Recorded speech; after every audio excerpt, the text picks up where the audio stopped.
There are some differences and similarities between thesis statement and topic sentences.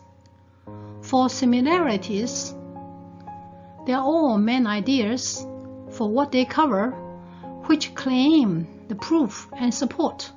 That means they need a proof and support. Differences. Thesis statement has two levels of ideas for the subject and object, while topic sentence is half idea and half the name for the examples. How do we write the subjects and the objects for topic sentences? To make sure we all know about this, I sum them up in points.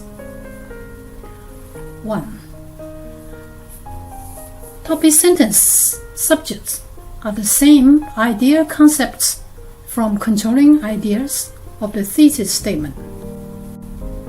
2.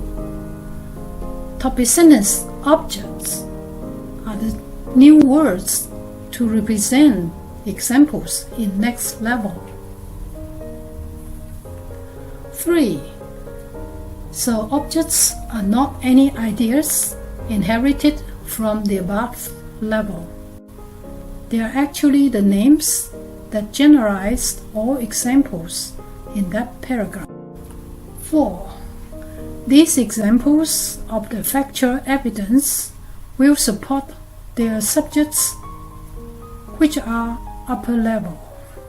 By these points, the ideas ended at the subjects of topic sentences. 6. These facts are provided as the proofs for all ideas you believe in.